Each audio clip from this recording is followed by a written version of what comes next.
Agora, falar pra você, todo mundo sabe, né? A gente ouve muito e isso já é, claro, comprovado que fazer algum tipo de atividade física com frequência é fundamental para mantermos a nossa saúde, seja uma caminhada, uma corrida, um esporte, academia, isso já é consenso, né? Agora, muita gente também, independente da idade, uma hora ou outra começa o quê? A sentir aquelas dores, né? Chatinhas nas articulações, nos joelhos, principalmente.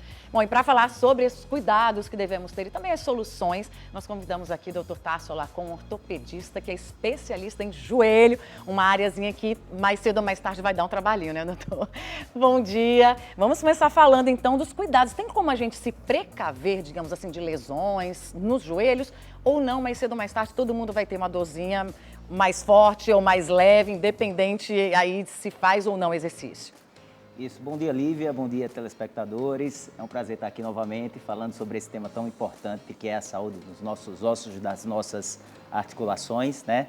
E assim, uma premissa básica para a gente manter o nosso joelho saudável é manter o fortalecimento muscular. Então, hoje a gente tem uma doença que é a artrose, que ela está cada vez mais frequente na população devido ao próprio envelhecimento. Sim. Era um problema que antes só existia mais nos países desenvolvidos, hoje é um importante problema de saúde pública no mundo todo. Então, segundo a OMS, a artrose é a doença mais incapacitante do planeta na atualidade, né? É a doença que tem o maior número de indivíduos incapacitados, né?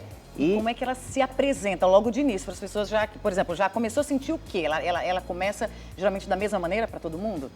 Com pois dores? É, o começo da artrose ele pode ser bastante insidioso.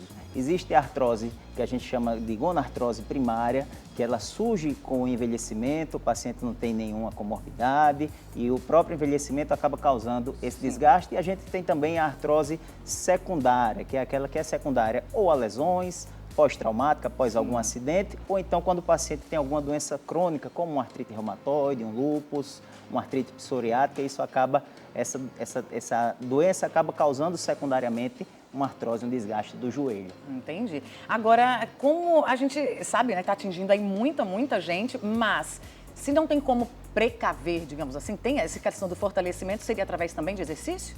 Sim, é importante que todo indivíduo que tenha sintoma no joelho, ele procure um médico para a gente poder orientar a atividade física, muitas vezes modificar algum pequeno detalhe na sua prática de atividade física, e isso muitas vezes traz alívio do sintoma sem precisar de nenhum procedimento, né? E a gente trouxe até aqui, né? Alguns são órteses, é isso, doutor Tasso? Isso, a gente tem aqui algumas órteses, quero agradecer ao pessoal do Lojão Hospitalar que nos cedeu, né? E a gente tem aqui algumas órteses chamadas órteses joelheira, que elas ajudam a estabilizar a patela e ajudam a prevenir a artrose femoropatelar naquele indivíduo que já tem uma lesão na cartilagem da patela, que a gente chama de condromalácia, certo? A gente tem desde próteses, desde dispositivos mais simples, como esse, que ele apenas centraliza a patela. E isso tem que ficar usando direto quando está, digamos, né, na parte mais, digamos, complicada do tratamento, ou é específico para um entorse ou para determinada, não sei, usa direto? Como é? Isso, essas joelheiras elas vão servir para alívio dos sintomas. Então, o esperado é que o paciente ele use até reabilitar, até adquirir uma boa amplitude de movimento, adquirir uma boa reativação da musculatura, e aí a tendência é que a gente tire esse dispositivo com o tempo. Muitas vezes eles são importantes nos pós-operatórios de joelho, algumas vezes é necessário imobilizar aquele joelho para proteger a nossa reconstrução ligamentar, para proteger a nossa cirurgia por um tempo até que tudo cicatrize, né? Então a gente tem aqui essas órteses joelheiras, tem algumas com hastes na lateral que dão um grau maior de estabilidade naquele paciente que tem a instabilidade patelar associada a algum genovalgo, alguma deformidade no joelho. A gente tem também aqui esse dispositivo que é uma órtese subpatelar, que ela promove um certo grau de estabilização da patela e ela é muito importante nas tendinites quadricipitais, porque ela acaba aliviando a tensão sobre o quadríceps quando ele está naquela fase inflamada. Sim. A gente vê muito, inclusive, dessa daqui principalmente, né, até atletas, o pessoal que faz, então, joga um vôlei de vez em quando, um futebol, e tá ainda se recuperando, digamos, de algum entorse, no tornozelo também, né, dependendo aí do local, acho que tem órtese para tudo isso, né, e é algo que você pode indicar às pessoas mesmo com esse tipo de órtese? Ela pode fazer mesmo assim algum tipo de atividade física ou não? Muito bem. Essas órteses que a gente chama de tensores de compressão, elas acabam não prejudicando o desempenho do atleta, mas também elas não são milagrosas para prevenir lesões. O que a gente recomenda é que naquele paciente que já tem lesão, ele use, em alguns casos, a órtese do tipo tensor, que é essa de compressão, porque o contato dela com a pele, ela tem um efeito de melhorar a ativação muscular, então o paciente ele sempre fica lembrando daquela lesão e de proteger com a musculatura para estabilizar a articulação. Bacana. Essa já parece uma botinha, né?